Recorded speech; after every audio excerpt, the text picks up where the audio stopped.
देख रहे हैं नई सोच भारत। तो जब भी हम किसी भी थिएटर में कोई भी मूवी देखने जाते हैं तो उस मूवी का सबसे अहम हिस्सा, सबसे इम्पोर्टेंट पार्ट होता है उसका क्लाइमैक्स। क्योंकि क्लाइमैक्स में एक ऐसा टर्निंग पॉइंट होता है जो कि पूरी पिक्चर को, जो पहले से चलती आ रही है, उसे एक नया दिशा देता है, नई तरफ मोड़ता है, नया रुख देता है। तो यही कुछ हमें देखने को मिला इस साल के बिहार के विधानसभा इलेक्शन में, जहाँ की सबको लग रहा था कि अब की बार तेजस्वी सरकार, वहाँ नीतीश कुमार ने आके कहा कि ये बिहार है बाबू, यहाँ इतनी आसानी से लालटेन नहीं चल सकती। तो हमें कि जैसा पता है कि अब की बार एनडीए को छप्पर फाड़ वोट मिले हैं, लोगों का बहुत ज़्यादा प्यार मिला है और लालटेन इतनी बुरी तरह बुझी है जो कि किसी ने सोचा भी नहीं था। अब इसकी क्या क्या वजह रही, इसके बारे में हम बाद में चर्चा करेंगे। पहले हम आपको रुझान के बारे में बता देते हैं कि किसको कितनी सीट मिली। तो शुरुआत करते हैं बीजेपी से, जिसे कि 89 सीट मिली, जेडीयू को 85, आरजेडी को 25, एलजेपीआरबी यानी लोक जनशक्ति पार्टी जो कि 2021 में चिराग पासवान जी ने बनाई थी, उसे 19 सीट मिली। इंडियन नेशनल कांग्रेस यानी राहुल गांधी की पार्टी को 6 सीट मिली।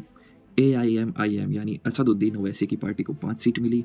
एचएएमएस हिंदुस्तानी अवाम मोर्चा को भी 5 सीट मिली और अन्य को 9 सीट मिली। तो ये तो बात कर ली हमने कि किसको कितनी सीट मिली। अब चर्चा इस बात पे करते हैं कि नीतीश जी ने ऐसा क्या किया जो बिहार के लोगों ने उन पर अपना इतना प्यार बरसाया।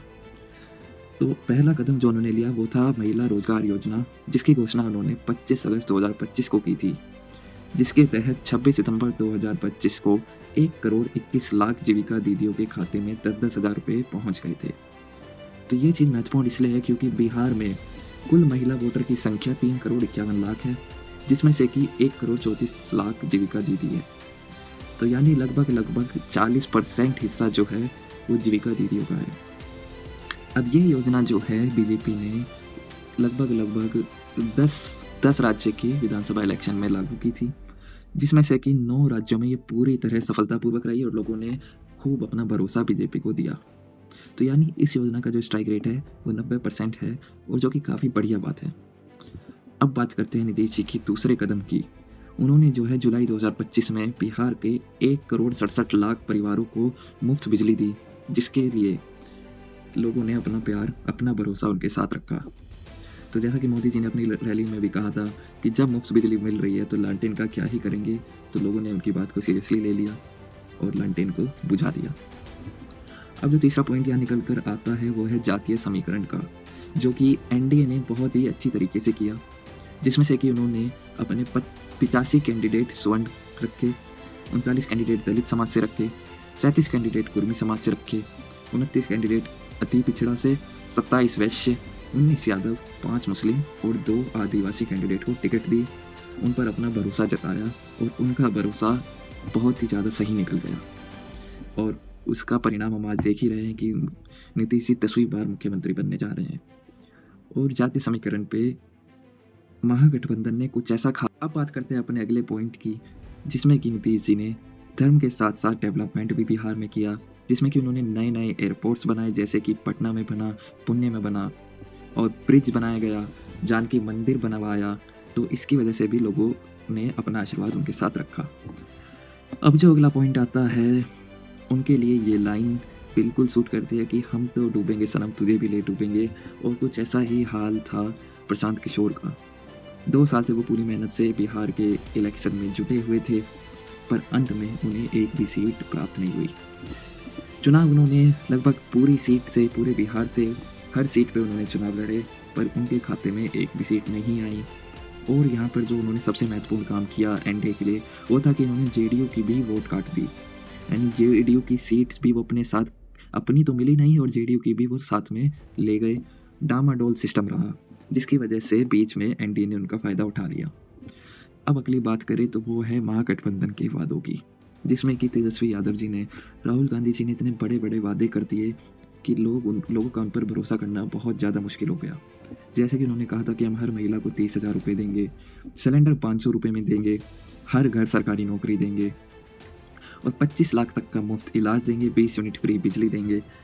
तो क्योंकि लोगों ने इन पर विश्वास इसलिए नहीं किया क्योंकि बिहार में, जैसा कि उन्होंने कहा था कि सरकार बनने पर हम हर परिवार में एक सरकारी नौकरी देंगे, तो बिहार में कुल 2.83 करोड़ परिवार है और सरकारी नौकरियां केवल 3 लाख, सरकारी नौकरियां केवल 3 लाख है।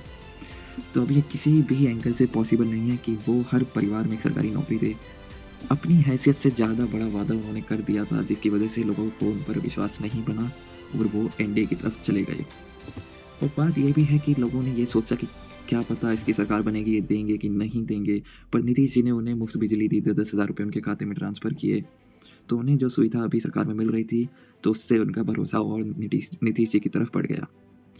अब अगर आप बात करें, तो वो है महागठबंधन में सीट पर विवाद की।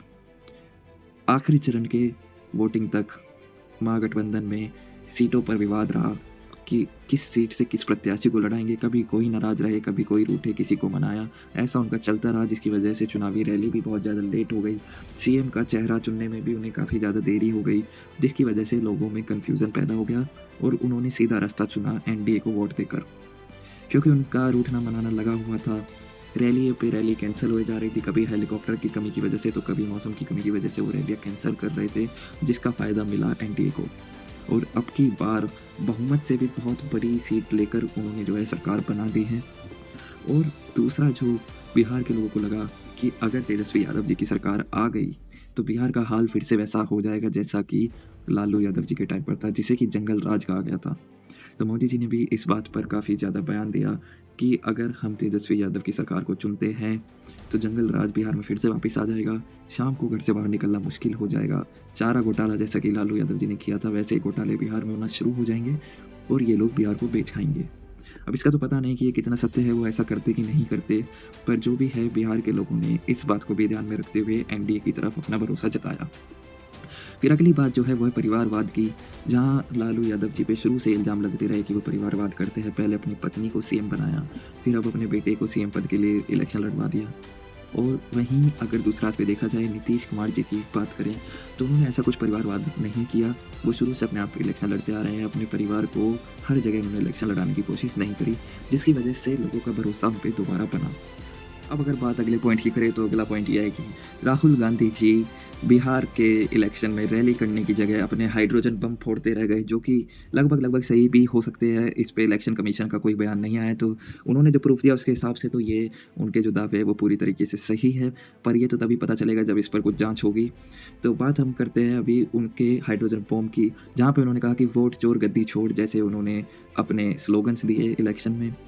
तो एक कमी जो मुझे लगती है वो ये है कि वो अपने सारे भाषण, सारे बयान जो है इंग्लिश में देते हैं। और चुनाव में, राजनीति में क्या है ना कि लोगों से अगर आपको जड़ से जुड़ना है, तो आपको उनकी भाषा का प्रयोग करना पड़ेगा। उनकी भाषा का नहीं तो कम से कम अपनी मातृभाषा हिंदी का तो प्रयोग करना ही चाहिए। वो सारे भाषण अपने इंग्लिश में दे जाते हैं, जिसकी वजह से लोग उनसे कनेक्ट नहीं कर पाते, समझ नहीं पाते कि वो क्या समझाना चाह रहे हैं।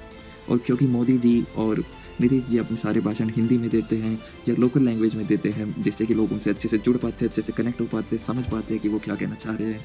राहुल गांधी जी बात सही करते हैं, पर लोग उन्हें समझ नहीं पाते, यही उनका एक और हारने का यहाँ पर कारण रहा। तो उन्हें ये चीज़ अपनी सुधारनी पड़ेगी अगर अगली बार उन्हें बिहार में जीतना है या कहीं भी लोकसभा में अगर जीतना है, तो उन्हें हिंदी में लोगों से कनेक्ट, तो यही कुछ लगभग 10 से 12 वजह थी जिसकी वजह से एनडीए दोबारा बिहार में सरकार बना रही है। मुख्यमंत्री नीतीश कुमार जी 10वीं बार अपनी शपथ लेने के लिए तैयार है। तो अब बात इस पर आप अटकी है कि ऐसा तेजस्वी यादव जी ने क्या कमी छोड़ी जिसकी वजह से उनकी सरकार नहीं बन पाई, उनकी लालटेन बिहार में दोबारा से बुझ गई। तो इसकी चर्चा हम अपनी अगली वीडियो में करेंगे, तब तक बने रहिए हमारे साथ। जय हिंद, जय भारत दोस्तों।